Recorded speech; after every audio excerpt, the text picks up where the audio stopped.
My name is Sadie, I'm 27 years old, and for the last 3 years, I didn't look forward to Christmas. I survived it. Most people associate the holidays with peace, joy, and maybe a little bit of stress over gift shopping. I associated it with a minefield.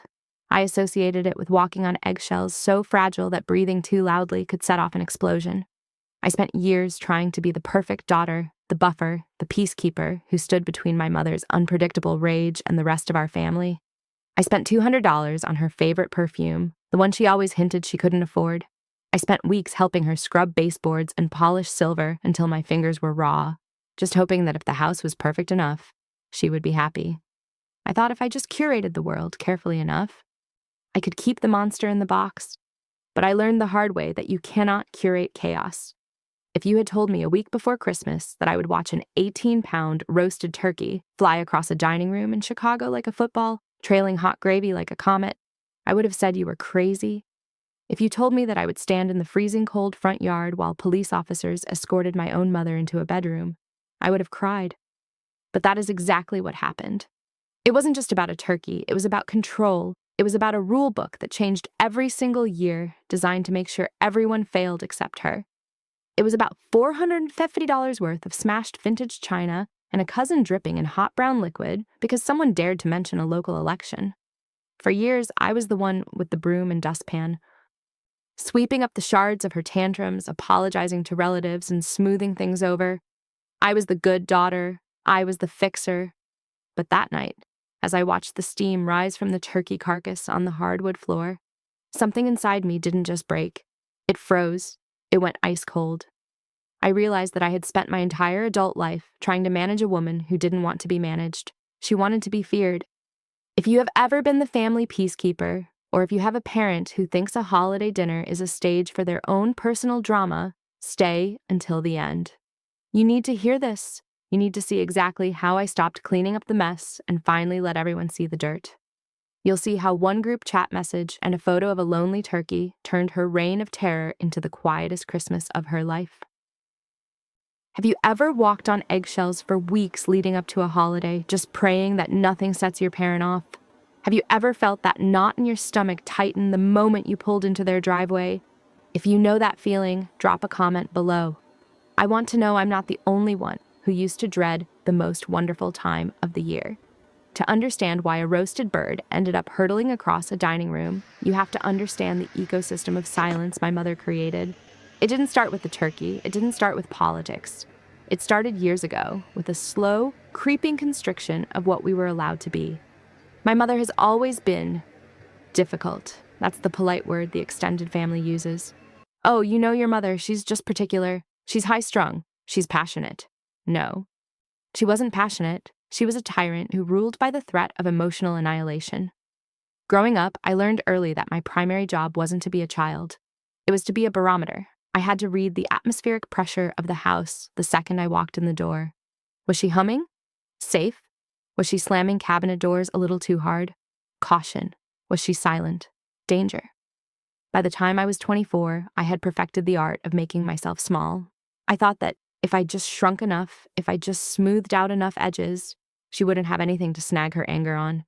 This year, I had tried harder than ever. I spent $200 on a bottle of her favorite vintage perfume, a scent she always complained she couldn't afford since my dad left.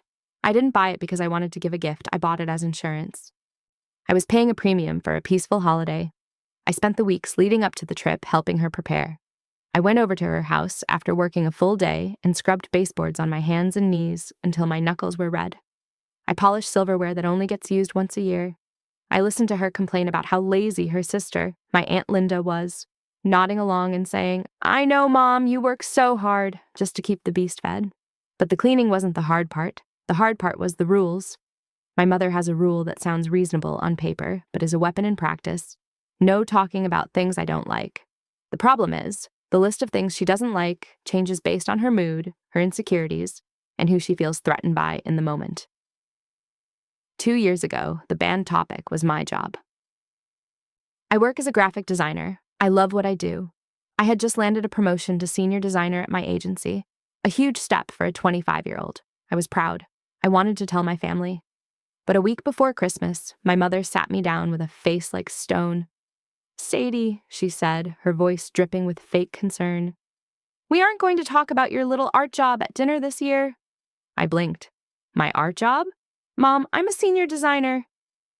"It makes your cousin Mark feel bad," she said.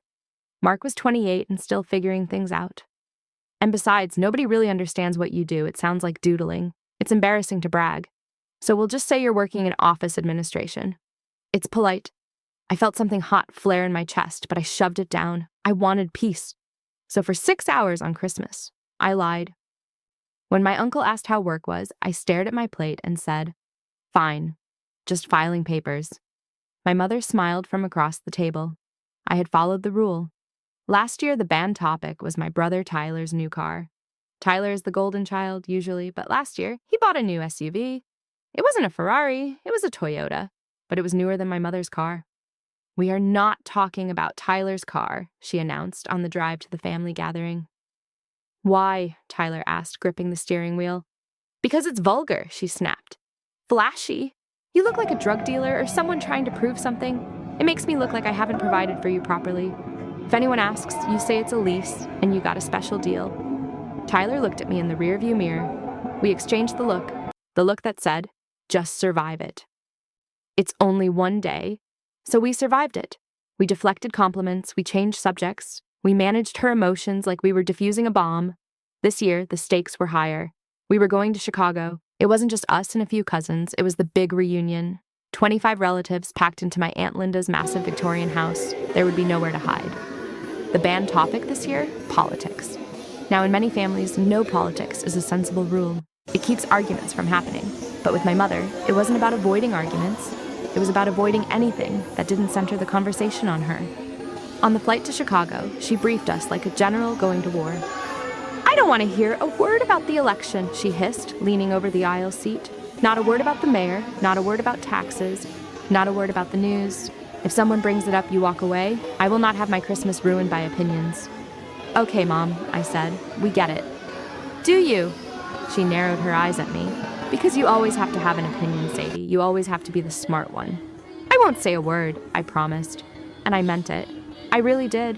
I just wanted to eat turkey, give her the perfume, and go home to my quiet apartment where I could be a senior designer who drove whatever car she wanted and had opinions about the world. We arrived in Chicago on the 23rd. The tension in Aunt Linda's house was immediate. You could feel it in the air, thick and heavy like humidity before a storm. My mother walked in and immediately began critiquing the decorations. "Oh, Linda," she said, running a finger over the mantel. "You went with the colored lights this year? Bold." It wasn't a compliment, it was a jab. Aunt Linda, who is softer than my mother, just fluttered nervously. "The grandkids like them, Barb." "Well, as long as the children are happy," my mother said, in a tone that implied children's happiness was a stupid metric for interior design. For 2 days, I ran interference. When my mother glared at the way my cousin chewed, I started a conversation about the weather. When she sighed loudly because dinner was 5 minutes late, I poured her more wine. When she started criticizing my outfit, "Is that really what you're wearing? It looks a bit thrifty." I just smiled and complimented her dress. I was the perfect soldier. I was the fixer. I was the invisible glue holding her fragile ego together so it wouldn't shatter and cut us all to ribbons. By the time we sat down for the main dinner on Christmas Day, I was exhausted. My jaw ached from clenching it behind a fake smile. My shoulders were up to my ears. I sat next to her, ready to pass the salt, ready to laugh at her jokes, ready to kick my brother under the table if he stepped out of line. The table was beautiful. Aunt Linda had outdone herself. The vintage wedding china, delicate porcelain with gold rims that had belonged to our grandmother, was laid out for all 25 of us. The centerpiece was gorgeous, and there, at the head of the table, was the turkey.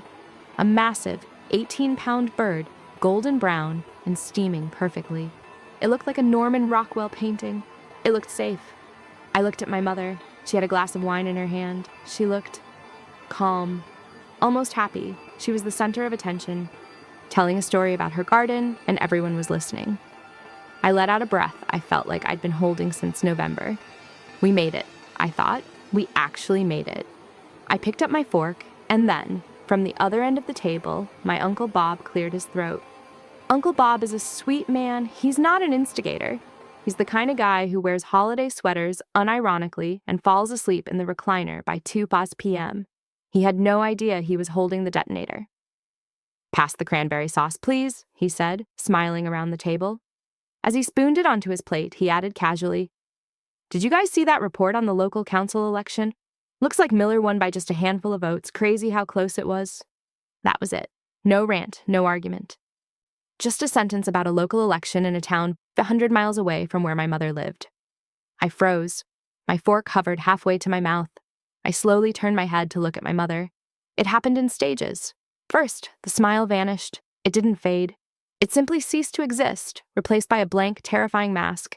Then, her color changed. A deep, blotchy red crept up her neck, staining her chest and flooding her cheeks.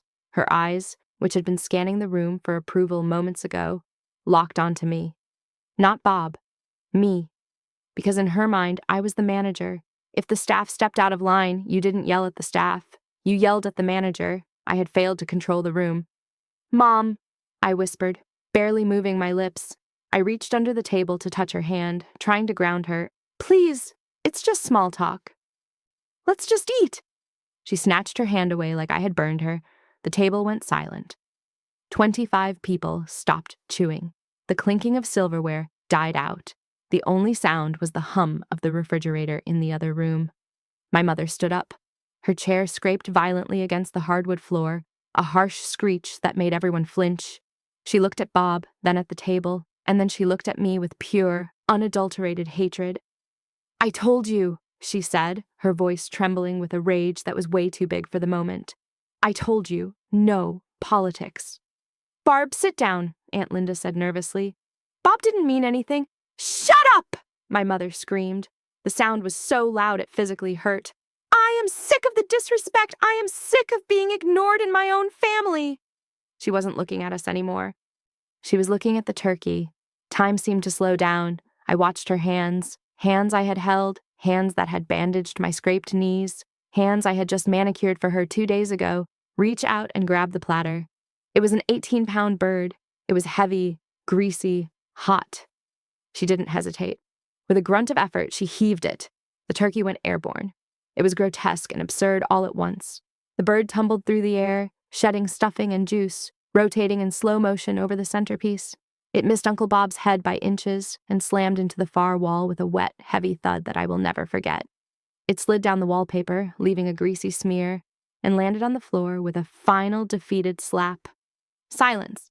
Absolute, terrified silence. But she wasn't done. "You want to ruin dinner?" she shrieked, her eyes wild. "Fine. Dinner is ruined!" She grabbed the nearest plate, one of the vintage wedding china plates with the gold rim. She smashed it onto the table. Shards of porcelain exploded outward. Then another. Smash! And another. Smash! "Mom, stop!"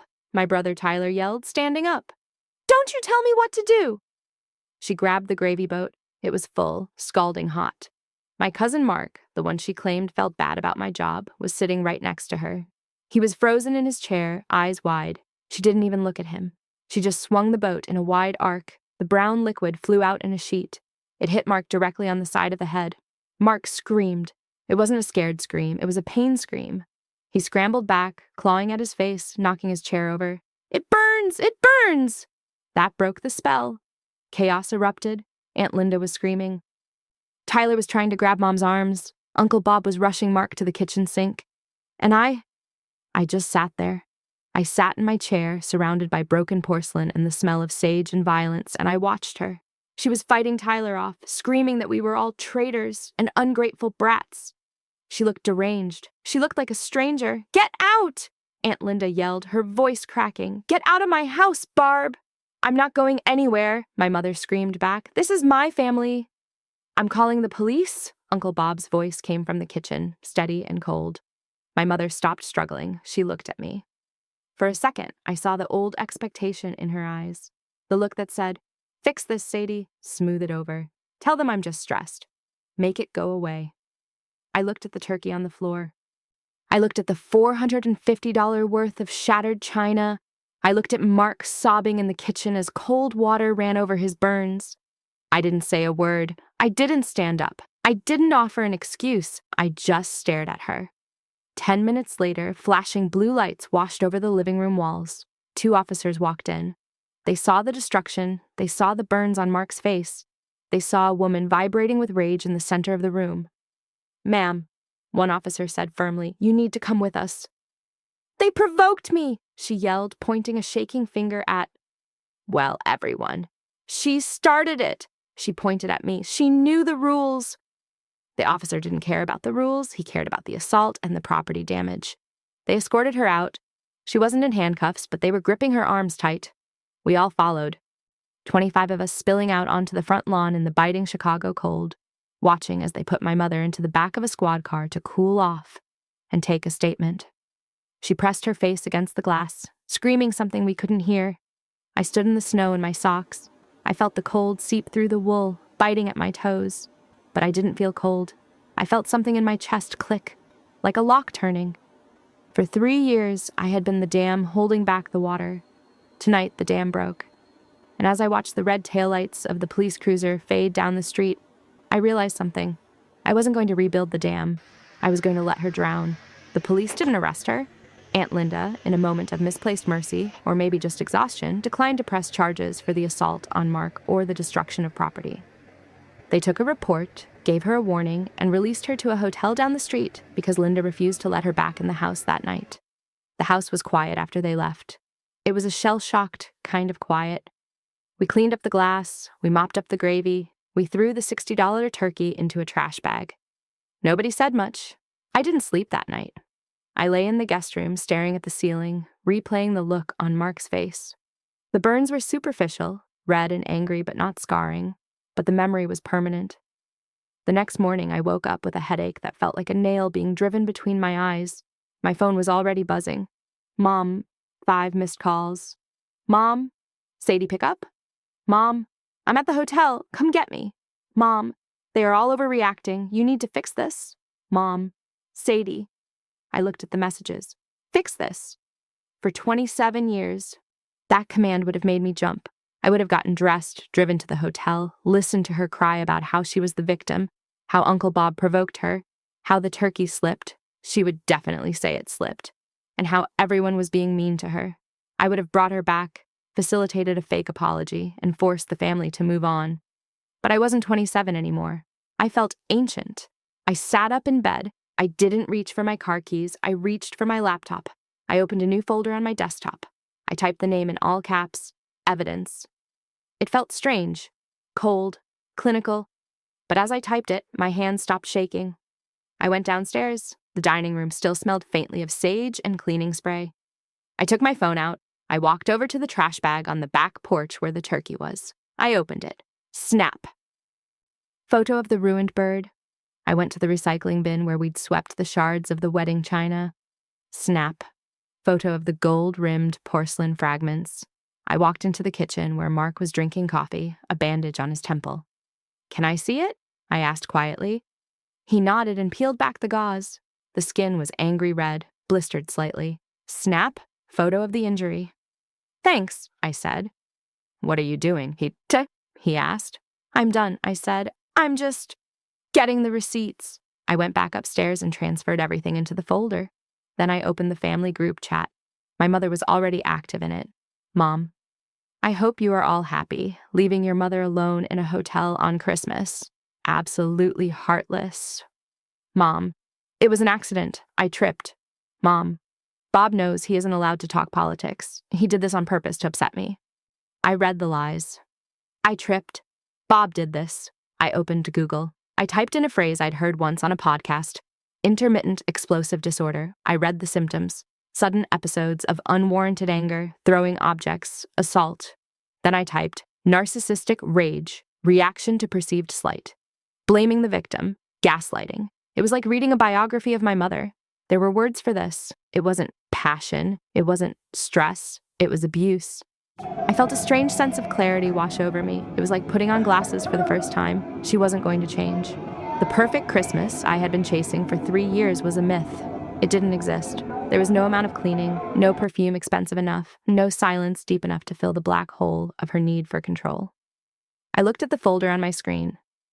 The broken plates, the turkey, the burn, the lies in the chat. I had a choice. Option A, go to the hotel, apologize for her, bring her back, let her gaslight us all into believing she tripped. Keep the peace. Option B, burn the bridge. I thought about the $200 perfume sitting unopened on the hall table. I thought about my knuckles, raw from scrubbing her baseboards. I thought about Mark's face. I dragged the screenshots of her text messages into the folder. I wasn't going to be the fixer today. I was going to be the prosecutor. I called Tyler. Come to the guest room, I said. He walked in looking tired. She's calling me nonstop, he said. She wants me to pick her up. Don't, I said. Sadie, we have to deal with her eventually. No, I said. We don't. Dealing with her implies we accept her terms. I'm changing the terms. I turned the laptop screen toward him. I showed him the folder. I showed him the definitions I'd found. This is what happened, I said. Not her version, this version, the truth. Tyler looked at the photo of the smashed china. She loved those plates, he whispered. She loved breaking them more, I corrected him. He looked at me, shocked, but then he nodded. You're right. I'm sending this, I said. To everyone, the whole family, everyone who wasn't here, everyone who might believe her lies later, I'm putting it on the record. She'll kill you, Tyler said. Let her try, I said. I have the receipts. Would you have done it? Would you have clicked send? Or would you have driven to that hotel, picked her up, and pretended the turkey just slipped? It's a harder choice than it sounds when it's your own mother. Tell me in the comments, would you have chosen peace or truth? I looked at the send button. My finger hovered over the mouse. I took a deep breath. I didn't feel guilty. I felt clean. I clicked. I didn't just send the photos to the 25 people who were in the house. I sent them to the extended family group chat, the one that includes the cousins in California, the aunts in Florida, and the grandmother who usually sleeps through everything. I wanted there to be no shadows left for her to hide in. I typed one sentence. I love my mother, but I'm done cleaning up her messes. Here's the truth about Christmas dinner. Then I attached the files, the photo of the turkey crumpled and greasy against the baseboards, the photo of the shattered wedding china, the photo of Mark's blistered temple, and finally the screen recordings of her texts from the morning, where she claimed she tripped and blamed Uncle Bob. I hit send. For the first 30 seconds, the chat was dead silent. It was the digital equivalent of a room full of people holding their breath. Then the first ping came, then another, then a flood. But the real explosion wasn't in the group chat. It was my direct messages. My phone didn't just buzz, it became a vibrating brick on the nightstand. I set it face down on the guest room bed and just watched the light from the screen bleed out from underneath it, illuminating the blanket in rhythmic, frantic pulses. I walked to the window and looked out at the Chicago snow. I didn't check the phone for 20 minutes. When I finally picked it up, the lock screen was a wall of white. 78 notifications! Mom, Sadie Marie, delete that right now! Mom, how dare you! Mom, you are ruining my life! Mom, I'm at the hotel crying and you are doing this! Mom, pick up, pick up, pick up! Mom, missed call. Mom, missed call. Mom, missed call. There were messages from my Aunt Linda, too. Sadie, I didn't realize you took photos. I'm so glad you did. I thought I was going crazy. From my cousin Mark. Thank you, Sadie. My mom was already trying to tell me she didn't mean it. From a cousin in Seattle I hadn't talked to in years. Is Barb okay? This looks like a psychotic break. I ignored all of them. For the first time in my life, I felt the incredible, intoxicating power of silence. For 27 years, I had been the girl who responded in seconds. I was the girl who apologized for things I didn't do just to stop the ringing. Not today. I walked downstairs. Aunt Linda was in the kitchen, staring at her own phone. She looked at me, her eyes red-rimmed. She's calling everyone, Sadie. She's telling them you photoshopped the pictures. She's telling them you're having a mental episode. I didn't flinch. Let her tell them, I said. I have the originals, I have the timestamps, and more importantly, everyone in this house has eyes. I sat down at the kitchen table. I grabbed a piece of paper and a pen. It was time for the part of the revenge she would hate most. The math. My mother is a woman who treats money like a scoreboard. She uses it to prove she's better than people. and she uses it to guilt people into staying. If I wanted to hurt her narrative, I had to speak her language. I started writing. The cost of the trip. 1. Vintage wedding china, 20 plus plates, 450 svar. 2. 18 Libby organic turkey, plus side dishes, 85 zeros 3. Mark's medical supplies, ER copay, 120 zeros 4. Mark's suit, dry cleaning replacement, 150 zeros 5. Aunt Linda's wallpaper repair, $200. Dealer 6, unopened $200 perfume, returned. 200. Total, $1,005. I looked at the number, over $1,200. That didn't even account for the years of therapy we were all going to need, or the weeks of cleaning I had done for free. I took a photo of the list and sent it directly to her. No group chat this time. Just her. I added a caption. This is the bill for your accident. I've already returned the perfume I bought you. That $200 is going toward Mark's medical bills and Linda's wallpaper. Don't call me again until you've figured out how you're paying for the rest. The phone started ringing immediately. I didn't even look at the caller ID. I declined it. It rang again. Declined. It rang a third time. This time I answered. I didn't put it to my ear. I put it on speaker and set it on the table between me and Aunt Linda. Sadie! My mother's voice screamed through the tiny speakers. It was distorted, high-pitched, and filled with a desperation that made Linda flinch. You are an ungrateful, hateful little brat. I did everything for you. I scrubbed this house. No, I said. My voice was flat. I sounded like I was reading a weather report. I scrubbed the house, Mom, for 3 weeks. I did the baseboards. I did the silver. I did it because I was scared of you, and I'm not scared anymore. I told you no politics, she shrieked. Bob provoked me. Bob said the word election, I replied. You threw a turkey, you burned Mark, you broke Grandma's china. There is no world where those two things are equal. You're dead to me, she hissed. It was that low, vibrating tone she used when she wanted to leave a scar. Do you hear me? Don't you ever come to me for anything again? Don't call me when you lose your job. Don't call me when your car breaks down. You are on your own. Mom, I said, and for the first time, I felt a genuine smile touch my lips. I've been on my own since I was 8 years old. I was just the only one who didn't know it. But now everyone knows. I sent the photos to Grandma. She called Aunt Linda 5 minutes ago. She's crying, Mom. She's heartbroken that you broke her mother's plates. There was a sudden, sharp intake of breath on the other end of the line. The mention of Grandma was the one thing that could pierce her armor. Grandma was the only person my mother still tried to impress. You sent them to your grandmother? Her voice was small now, fragile. I sent them to everyone, I said. Every single person you've spent years lying to. The perfect Barb act is over. You're not the family leader anymore. You're just the woman who threw the turkey. Sadie, please. Goodbye, Mom. Enjoy the hotel. I'm sure they have a great continental breakfast. I hung up. I looked at Aunt Linda. She was staring at me like I was a stranger. Sadie, she whispered, that was cold. No, Aunt Linda, I said, standing up to put the kettle on. That was accurate. For years, she's used her emotions like a weapon. I'm just using the facts like a shield. There's a difference. That afternoon, the family dynamic shifted permanently. Usually, just after a Barb episode, the phones would be buzzing with people trying to coordinate an apology. What should we do? Should we call her? Who's going to go talk to her? But this time, the group chat was different. Uncle Bob. I'm taking Mark to get a steak. We're not going back to the house until Barb is gone. Cousin Lisa. Does anyone want to go to a movie? Let's just get out of the house. Brother Tyler. I'm packing Mom's bag and leaving it at the hotel front desk. I'm not seeing her face. By 4:00 p.m., my mother was officially isolated. For the first time in history, the family had collectively decided that keeping the peace was no longer the priority. Protecting ourselves was.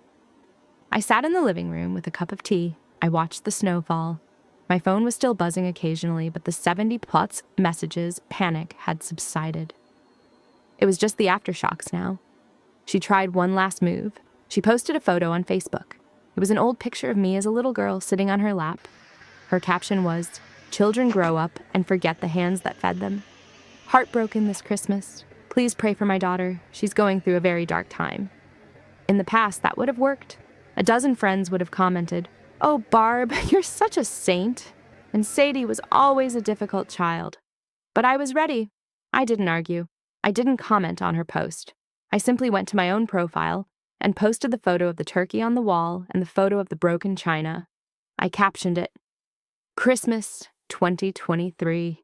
This is what happens when you mention a local election at my mother's house.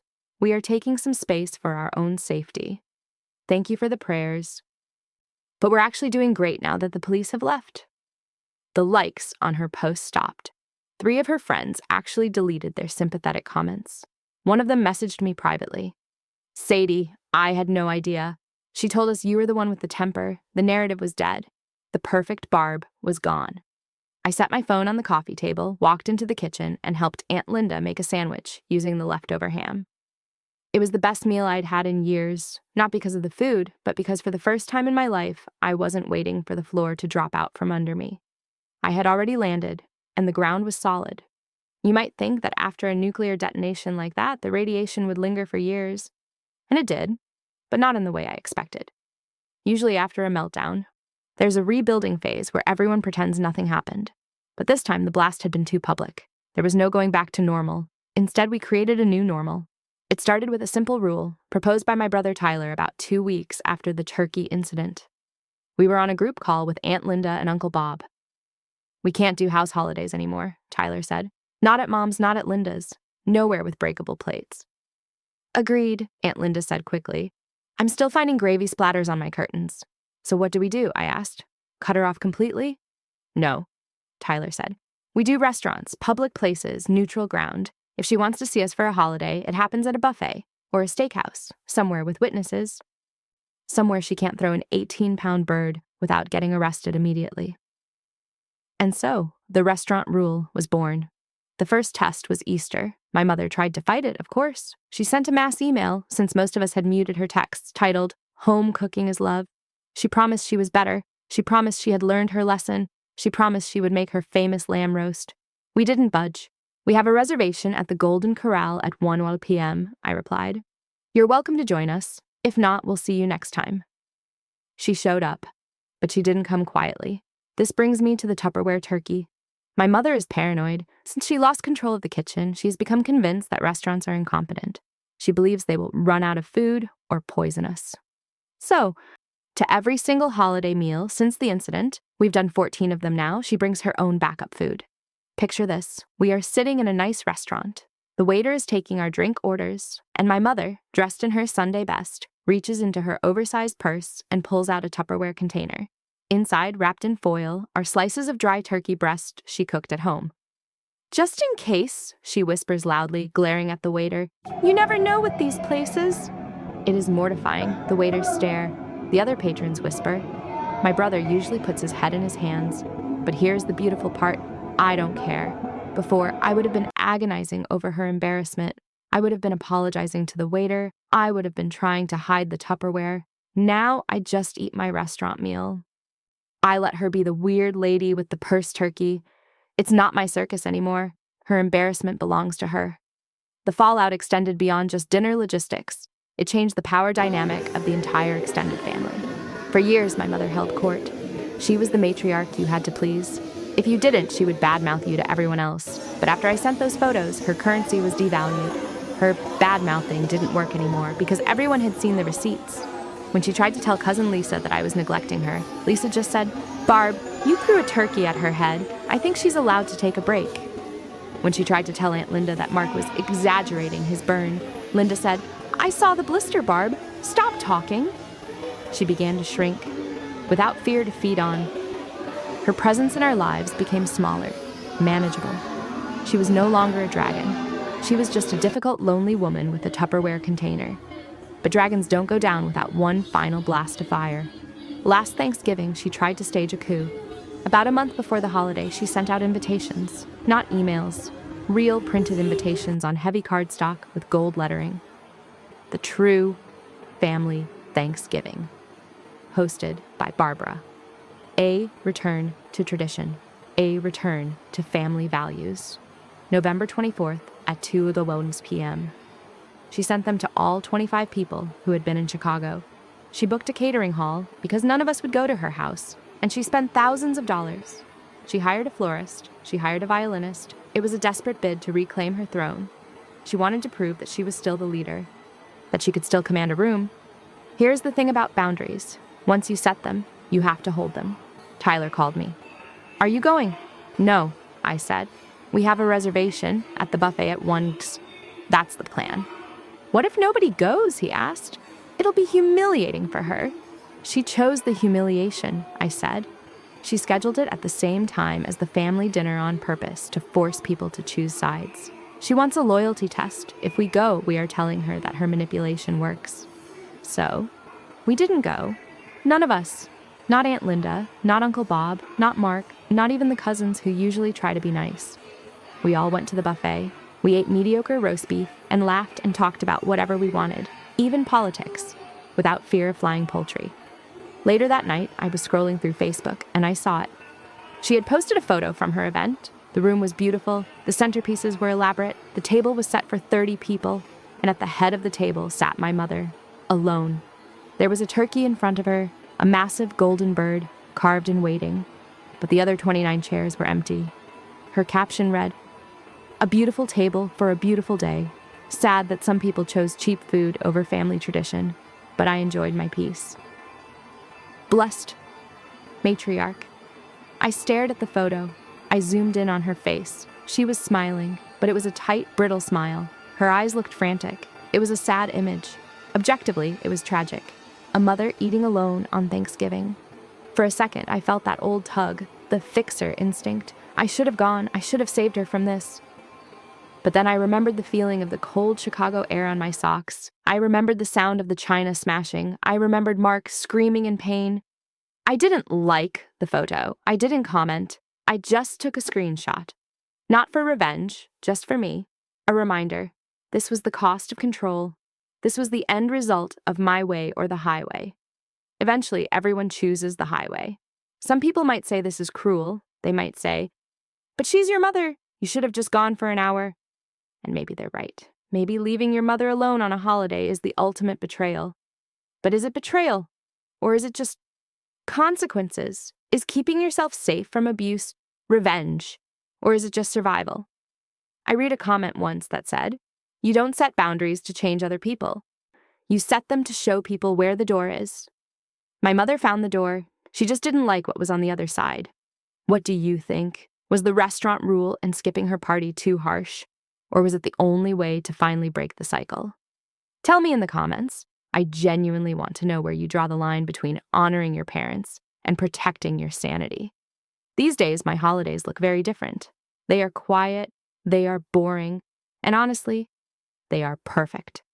I live in a small apartment on the other side of town now. My decorations are simple: a few string lights, a small artificial tree that doesn't drop needles, and 0 vintage china. When I host friends, we use paper plates. If someone drops a drink, we laugh. If someone brings up politics, we debate for 10 minutes and then switch to talking about movies. Nobody screams, nobody throws anything. My mother is still around. We didn't cut her off completely, mostly because Tyler worries about her being entirely alone as she gets older. But the relationship is thin. It's translucent. We see her at the buffet dinners. We exchange polite texts about the weather. But I don't buy her perfume anymore. I don't clean her baseboards. I don't manage her moods.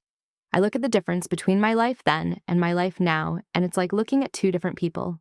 Before, I was a bomb disposal technician. I walked into every room scanning for wires, sweating, waiting for the tick, tick, tick of her anger. I was exhausted all the time. I measured my worth by how well I could absorb her explosions. Now I am just a daughter. A distant one maybe, but a sane one. I wake up on Christmas morning and drink coffee in my pajamas until noon. I don't feel a pit in my stomach. I don't feel afraid. Before, I thought that love meant endurance.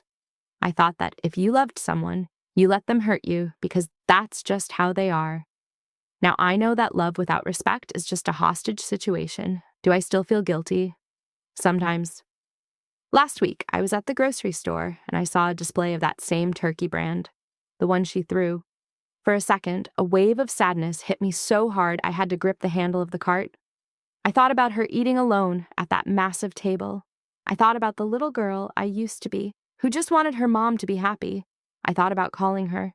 My thumb actually hovered over her name in my contacts. I thought, maybe if I just apologize for the photos, maybe if I just say I miss her.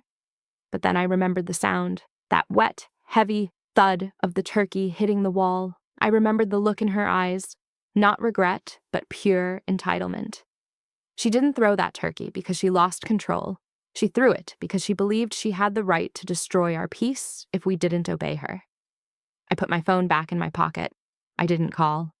The truth is, you can't save someone who is addicted to their own rage. You can only save yourself from being the target. I learned something important in Chicago, standing in the snow in my socks. Family is not a suicide pact. Sharing DNA with someone does not give them a lifetime pass to abuse you. It doesn't mean you have to be their emotional punching bag, or their maid, or their audience. You are allowed to resign. You are allowed to say, I love you, but I'm not doing this anymore. It's been 3 years since the incident. We have a new rule in my house now. It's the only rule that matters. Peace is the priority. If you come into my home, you can talk about whatever you want. You can talk about your job, your car, your politics, your problems. You can spill your wine. You can break a plate, but you cannot steal my peace. I remember leaving the hotel that day after dropping off her bag. I walked out through the automatic sliding doors into the winter air. The doors hissed shut behind me with a final, decisive click. I paused and listened. Silence. No screaming, no demands, no chaos. I didn't look back through the glass. I just walked to my car, turned up the radio, and drove home. If your family has ever made you feel like you owed them your happiness just for existing, I hope this story reminds you. You don't. You don't owe them your silence. You don't owe them your sanity. If you are the fixer in your family, take a break. Put down the broom. Let the glass stay broken. You might find that the mess isn't yours to clean up after all. Thanks for reading my story. If you've ever had to set a hard boundary with a parent, or if you're thinking about doing it this year, subscribe to this channel. We talk about this stuff every week. You're not alone, and you're definitely not crazy.